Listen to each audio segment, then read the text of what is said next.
अस्सलाम वालेकुम friends, welcome back to top smarties drama serial Rahmat. आज के एपिसोड में हमने देखा कि बारी कितना उतावला हो रहा है परीशा से मिलने के लिए। अलीज़े से बात करते हुए परीशा से मुलाकात की रिक्वेस्ट करता है, तो फिर अलीज़े अपने जीजू का कहा कैसे टाल सकती थी। ज़ोहैब के साथ परीशा को लेकर आउटिंग पर निकल जाती है और यहाँ पर ज़ोहैब और अलीज़े जानते हैं कि उन्होंने इसकी मुलाकात बारी से करवानी है।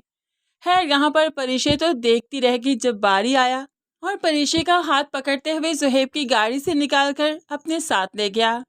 परीशा चाहकर भी इनकार नहीं कर सकी। आज तो कोई एक्सक्यूज़ नहीं था कि दादी क्या कहेंगी, अम्मी क्या कहेगी, क्योंकि आज तो वो बहनोई और बहन के साथ बाहर निकली थी।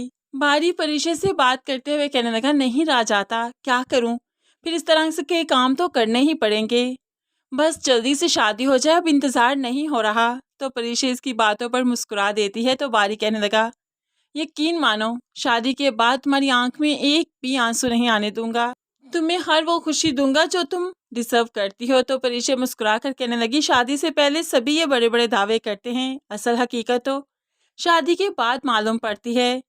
तो बारी कहने लगा, हाँ देख लेना, ये सिर्फ दावे नहीं, मेरी मोहब्बत है, जुनून की हद तक करता हूँ। तो परीशा इसकी बातों पर सिर्फ मुस्कुरा ही देती है और खुद को खुशकिस्मत फील करती है। दूसरी तरफ ज़ोहैब मुस्कुराते हुए अलीज़े से शिकवा करता है, वैसे साजिद साहिबा ने मेरा ऐसा साथ नहीं दिया था, मैंने देखो ना कैसा अच्छा साथ दिया। अब अलीज़ा कहने लगी, आपने ऐसी रिक्वेस्ट भी तो नहीं की थी ना, आपके ऐसे अरमान भी तो नहीं थे। ज़ोहैब कहने लगा, है अरमान तो बहुत है, लेकिन डर गया था कि कौन क्या ही सोचेगा।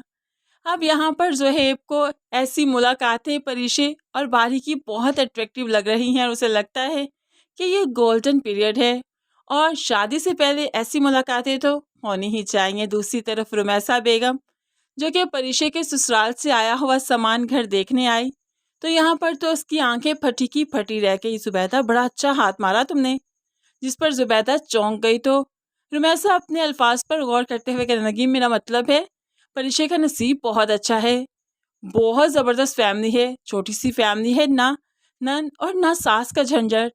ऐसे में अब एक तरफ तो ज़ुबैदा चौंकी थी, तो दूसरी तरफ सास की बात पर अब सासू माँ चौंक गई। ये कैसी बात करी हो रुमैसा, रिश्तों से ही तो खूबसूरती होती है, रिश्ते तो अपनायत का एहसास दिलवाते हैं। तो ऐसे में रुमैसा अपने अल्फाज पर फिर से गौर करती है, ओह नहीं अम्मी जी, मेरा वो मतलब नहीं था। अब रुमैसा ने कभी सास बेगम को घर में रखा हो तो मालूम पड़े ना, उसे तो लगता है कि सास अजाब है, जितना दूर रहे उतना ही अच्छा है। खैर यहाँ पर हम देख रहे हैं कि बुज़ुर्गों के कितने मुबारक कदम होते हैं।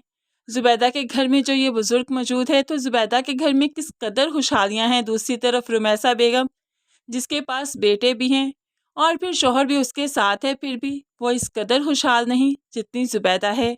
तो बुज़ुर्ग हमेशा रहमत ही हुआ करते हैं, अगर इंसान माने तब। अब तो रुमैसा को जल्दी से याद आ गया, वो लोग कब से गए हैं, अभी तक आए क्यों नहीं। तो दादी कहने लगी, आ जाएंगे, बच्चे हैं, एंजॉय कर रहे हैं, क्या मसला है, अपने घर के ही तो बच्चे हैं, कौन सा कोई गैर है उनमें।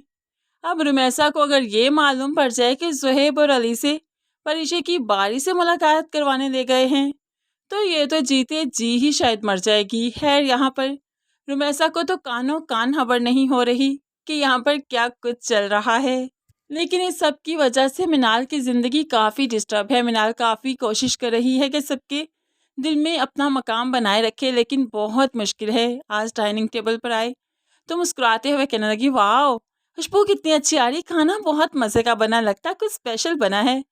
तो ऐसे में सुफियान साहब को गुस्सा आ गया, मैं कमरे में जा रहा हूँ, मेरा खाना वहीं पर भिजवा दीजिए। और अनाया अनाया का भी गुस्से से बुरा हाल है कि हम लोग इतने परेशान हैं और ये कितनी चहकती हुई आ रही है। ऐसे में राहिल कहने लगा, नहीं अबू आप बैठिए यहाँ पर, हम लोग कमरे में जाते हैं, हमारा खाना वहाँ पर आ जाए। तो यहाँ पर सफियान साहिब बैठ जाते हैं, हाँ बिल्कुल ठीक है, तुम लोगों का खाना कमरे में आ जाएगा। और तुम क्यों जा रहे हो कमरे में, सिर्फ तुम्हारी बीवी चाहे ना, हमें मसला उससे है, तुमसे नहीं। लेकिन राहिल अपनी बीवी को अकेला तो नहीं छोड़ेगा, डेट्स वाई वो अपनी बीवी के साथ ही रूम में जाएगा, या फिर मिनाल को यहीं पर बैठकर खाना होगा। वैसे ऐसे स्पोर्टिव हस्बैंड मिल जाए तो ज़िंदगी तो जन्नत बन ही जाती है। अलमास बेगम को भी अब अलीज़े की कदर जाग उठी है, जब से वो अपनी दोस्त की तरफ से आई है और जाना है कि बहुएं कितनी बुरी हुआ करती हैं। तब से उसके दिल में अलीज़े के लिए खास जगह बन गई। अब अलीज़े जो कि अपने मेके में है आजकल, तो अल्मास बेगम काफ़ी मिस कर रही है, यहाँ तक कि वो अलीज़े को आवाज़ें देती है, लेकिन अलीज़े तो यहाँ पर मौजूद ही नहीं। और बाद में रियलाइज़ होता है कि अलीज़े अपनी माँ की तरफ है। रमशा जितना भी भड़काती रहे, लेकिन आखिरकार अल्मास ने अलीज़े की साइड पर ही होना है। अगर ये रमशा 4 दिन घर ना आए ना, तो यकीन मानिए ये सास बहू कम माँ बेटी ज्यादा लगेंगी। फ्रेंड्स, आपको क्या लगता है, सास बहू के झगड़े में, उनकी लड़ाई में, उनकी आपस की तलहियों में क्या ननंद का बहुत बड़ा हाथ होता है या नहीं? जरूर कमेंट्स में अपनी कीमती राय का इजहार कीजिएगा। मज़ीद वीडियोस के लिए चैनल को सब्सक्राइब करके साथ ही बेल नोटिफिकेशन जरूर प्रेस कर लीजिए, ताकि आने वाली हर वीडियो बहुत आसानी से देख सकें। दुआओं में याद रखिएगा, अपना बहुत सारा ख्याल रखिएगा। नई वीडियो तक के लिए अल्लाह हाफिज़।